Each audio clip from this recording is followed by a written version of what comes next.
पाकिस्तान ने अफगान तालिबान चौकियों से खवारिज और अफगान तालिबान का मुश्तरका हमला अफगानिस्तान के रिलेशन बीते कुछ दिनों से ठीक नहीं चल रहे हैं। Hey guys, I hope you doing well. तो आज हम आपको ये बताने जा रहे हैं कि पाकिस्तान और अफगानिस्तान के दरमियान एक मुमकिना जंग हो सकती है। साथियों, साउथ एशिया एक बार फिर से ग्रेट पावर्स की ग्रेट गेम का मरकज़ बनने जा रहा है।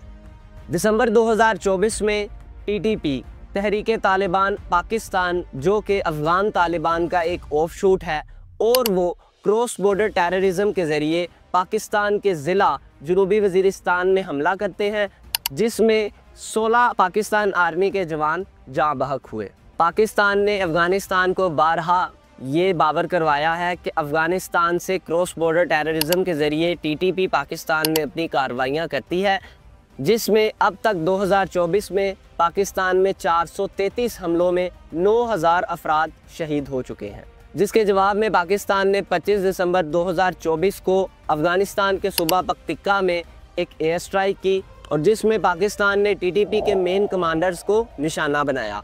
जबकि इसके बरअक्स अफ़गान तालिबान का ये कहना है कि पाकिस्तान ने ये एयर स्ट्राइक सिविलियन एरिया पर की, और जिसमें अफ़गानिस्तान के कई सिविलियन मारे गए। फिर ये खबरें आने शुरू हुई कि वाखान कॉरिडोर के ऊपर पाकिस्तान ने कब्ज़ा कर लिया है। तो क्या दोस्तों, आपको लगता है कि साउथ एशिया में एक दफ़ा फिर से कोल्ड वॉर के हालात बन सकते हैं?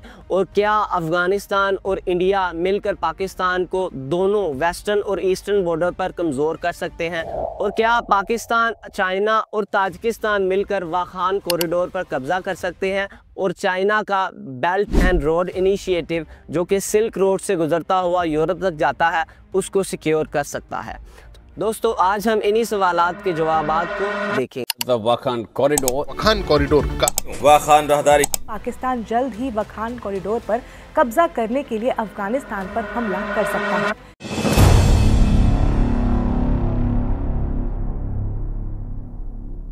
साथियों, अगर हम वाखान कॉरिडोर को तारीखी तौर पर देखें तो हमें सिल्क रूट दिखता है। सिल्क रूट एक ऐसी शाहराह थी जो कि 150 कबलस मसीह में बनाई गई।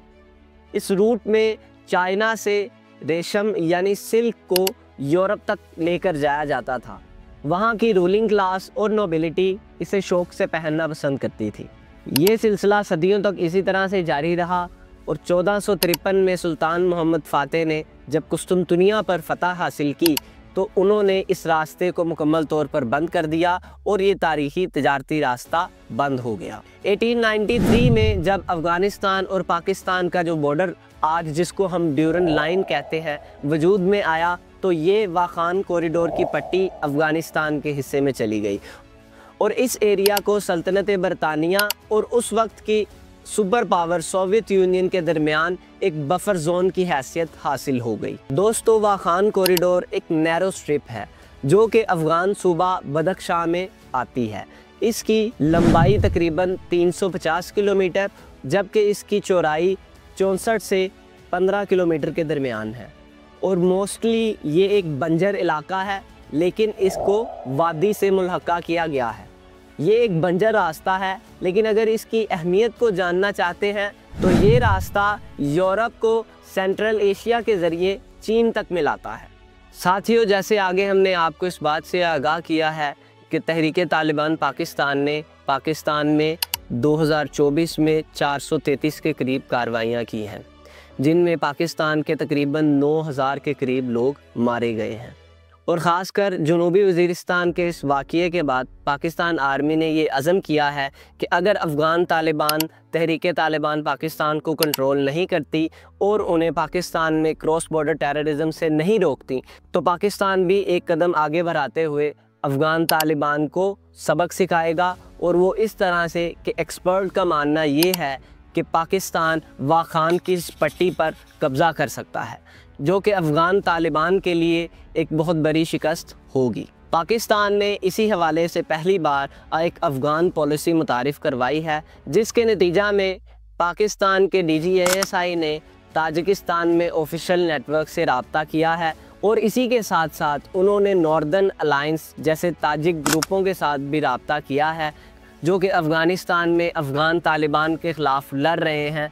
पाकिस्तान ने इस अज़म का इरादा किया है कि पाकिस्तान अब इन नॉर्दर्न अलायंस को सपोर्ट करेगा और इसी के साथ साथ ताजिकिस्तान के साथ पाकिस्तान बरास्ता वाखान के ज़रिए ट्रेड करेगा।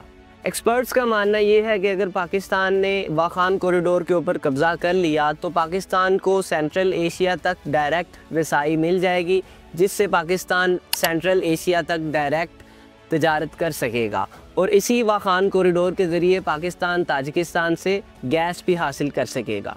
इसके अलावा दोस्तों, एक्सपर्ट्स का कहना ये भी है कि अगर पाकिस्तान ने इस वाखान कॉरिडोर के ऊपर कब्ज़ा कर लिया तो अफ़गान तालिबान एक तरह से प्रेशर में आ जाएंगे और फिर उनको TTP को अपने मुल्क से निकालना होगा ताकि पाकिस्तान के अंदर वो क्रॉस बॉर्डर टेररिज्म ना कर सके।